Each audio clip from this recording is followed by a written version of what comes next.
গ্রীষ্মকালীন সবজি চাষে জমিতে ব্যস্ত সময় পার করছেন নরসিংদীর চাষিরা। ঝিঙ্গে, কাকরোল, ঢেঁড়স, করলা, কুমড়া, বেগুন থেকে শুরু করে নানা জাতের সবজি রয়েছে মাঠে। এছাড়াও 12 মাসি লাউ, ফুলকপি থেকে শুরু করে সব ধরনের চারাও পাওয়া যায় এখানে।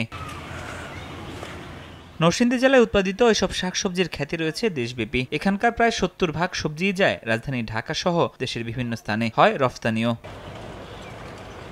তবে সিন্ডিকেটের কারণে ভালো দাম না পাওয়ার অভিযোগ রয়েছে কৃষকদের। সেই সঙ্গে রয়েছে কীটনাশক থেকে শুরু করে ওষুধের বাড়তি দামে উৎপাদন খরচ না ওঠার দাবিও।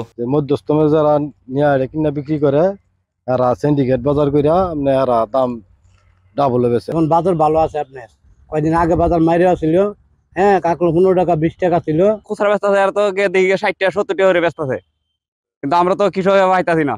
তবে কৃষি বিভাগ বলছে প্রশিক্ষণ দেয়া সহ সব ধরনের সহযোগিতা করছেন তারা। এবছর আমাদের অতিবৃষ্টি হয় নাই, আবার বৃষ্টিও থেকে বৃষ্টি হচ্ছে, যে কারণে নরসিংদীর সবজির ফলন এবার ভালো। আমরা কৃষকদেরকে এই সবজি উৎপাদন এবং রপ্তানির বিষয়ে বিভিন্ন প্রশিক্ষণ দিয়ে যাচ্ছি প্রতিনিয়ত। জেলার সবচেয়ে বেশি সবজি আবাদ হয় শিবপুর, রায়পুরা ও বেলাবো উপজেলায়। কৃষি বিভাগের তথ্য, এবছর 6 উপজেলায় 7075 হেক্টর জমিতে গ্রীষ্মকালীন সবজির আবাদ করা হয়েছে। সময় সংবাদ, নরসিংদী।